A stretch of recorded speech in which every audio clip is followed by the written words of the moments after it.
शहीद ऊधम सिंह भारत के महान क्रांतिकारियों में से एक थे, जिन्होंने जलियांवाला बाग हत्याकांड का बदला लेकर देशभक्ति और साहस का अद्भुत उदाहरण प्रस्तुत किया। उनका जन्म 26 दिसंबर 1899 को पंजाब के सुनाम में हुआ था। उनके बचपन का नाम शेर सिंह था। माता पिता के निधन के बाद वे और उनके बड़े भाई अमृतसर के सेंट्रल खालसा अनाथालय में रहने लगे, जहां उनका नाम बदलकर ऊधम सिंह रखा गया। 13 अप्रैल 1919 को अमृतसर के जलियांवाला बाग में हजारों निहत्थे भारतीय बैसाखी के अवसर पर एकत्र हुए थे। तभी ब्रिटिश अधिकारी जनरल रेजिनाल्ड डायर के आदेश पर सैनिकों ने भीड़ पर अंधाधुंध गोलियां चला दी। इस भीषण नरसंहार ने पूरे देश को झकझोर दिया। माना जाता है कि इस घटना का ऊधम सिन्हा के जीवन पर गहरा प्रभाव पड़ा और उन्होंने इसके जिम्मेदार लोगों से बदला लेने का संकल्प लिया। देश की आजादी के लिए उन्होंने विभिन्न क्रांतिकारी गतिविधियों में भाग लिया। वे विदेश भी गए और कई देशों की यात्रा करते हुए भारतीय स्वतंत्रता आंदोलन से जुड़े रहे। वर्षों तक उन्होंने उस व्यक्ति की तलाश की जिसे वे इस अत्याचार के लिए जिम्मेदार मानते थे।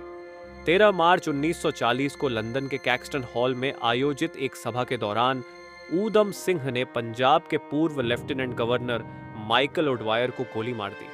ओडवायर ने 1919 में पंजाब में दमनकारी नीतियों का समर्थन किया था और जलियांवाला बाग हत्याकांड के लिए राजनीतिक रूप से जिम्मेदार माना जाता था। घटना के बाद ऊधम सिंह ने भागने का प्रयास नहीं किया और स्वयं को गिरफ्तार होने दिया। मुकदमे के दौरान उन्होंने निर्भीकता से कहा कि उन्होंने यह कार्य अपने देशवासियों के साथ हुए अत्याचार का प्रतिशोध लेने के लिए किया है। वे भारत की स्वतंत्रता के लिए अपने प्राण न्यौछावर करने को तैयार थे।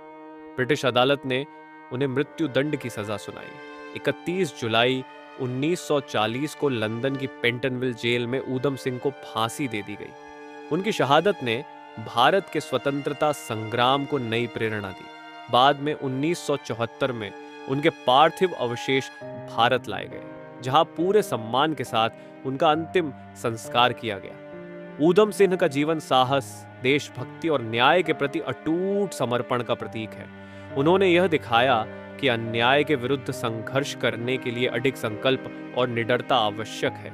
आज भी उनका नाम भारत के अमर शहीदों में अत्यंत सम्मान के साथ लिया जाता है और उनकी वीरगाथा हर भारतीय को देश प्रेम, आत्मसम्मान और बलिदान की प्रेरणा देती है।